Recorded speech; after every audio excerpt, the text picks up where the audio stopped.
about to see an elaborate music and magic spectacular by the immortal DJ Woody. And it'll be revealed in a most unique way. It's almost too exciting to bear, isn't it? Okay, it's showtime. Let's get scratching. Let's get scratching.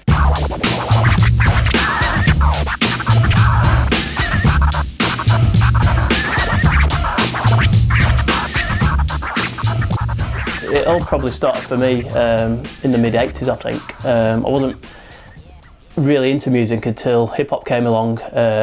Started seeing bits of breakdancing on TV. People started doing it at the school disco and all that lot, and started to see bits of graffiti bobbing up around where I lived and whatnot. And yeah, just sort of a massive explosion of sort of hip-hop. And then I saw people like Run DMC, and Jam Master Jay, obviously their DJ, and then basically that's what I wanted to do. Then yeah, when I left school, finally met a few other people who were into it, and finally got decks when I was about 15, dodgy belt drive decks, and started scratching. I'd been doing DJ bits in Manchester for a couple of years while I was at uni. We used to actually have a live sort of jam night called Pork Scratching, and me and my mates would be on turntables doing sort of weird things with records, while my mate would be sort of drumming a kit, and we had a contrabass player, and another mate was on the sampler dropping weird samples, and it was just a bit of a free-for-all. It was pretty experimental, pretty out there, but I don't know, pretty formative as far as getting a bit of a musical education, sort of working with different musicians and whatnot. I was doing all this stuff, and another guy around Manchester called Peter Parker, he started doing all the competitions about the same time, and I noticed that instantly he got all the credibility. So my entire reasoning for entering the DMC competition in '99 was to beat Peter Parker. Third year I entered the competitions. I actually won a UK competition, and that meant you progressed to the World Finals. So in 2001, it's quite cool how it worked out, because I was the UK Vestax champion and the UK ITF champion. The DJ competition, it's kind of like boxing, you've got different belts, and there were 3 main belts, and I was the UK champion for 2 of them. So both of the competitions were in America that year, the World Finals.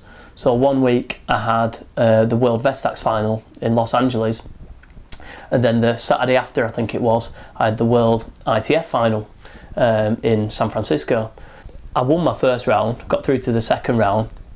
I was just taking it step by step, sort of strategizing which routines to do against the guys to beat them, and before I knew it, basically I was in the final. There was like one guy left between me and having a world title, which was absolutely bonkers.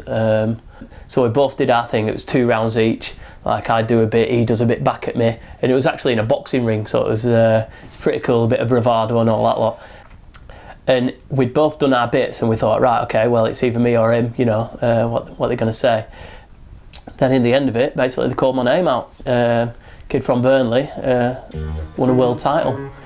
Won the UK Vestax title again in 2002. Ended up at the World Finals, this time it was in London. Ended up winning the World Vestax.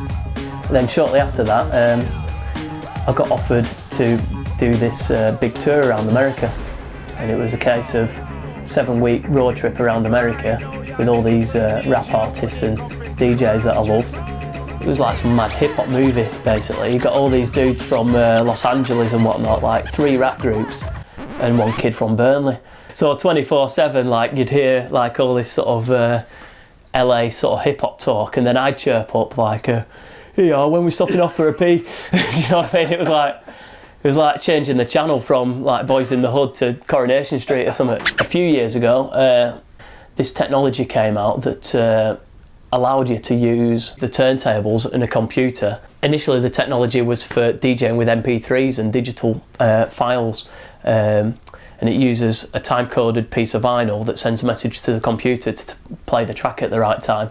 So you could do all the scratching and all the stuff I was doing on decks anyway, but with little movies. So as soon as that came out, it was sort of the perfect opportunity for me to combine my love of graphics and animation and stuff with my love of scratching and DJing.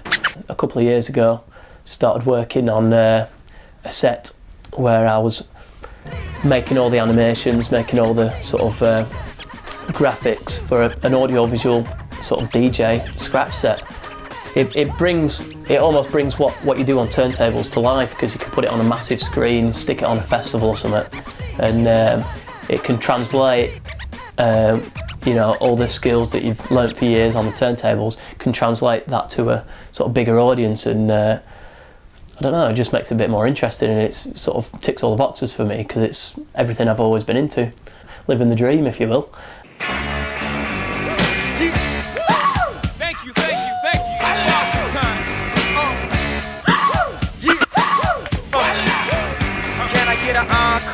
Do you want more? Cook and roll with the Brooklyn boys. So for one last time, I need y'all to roar.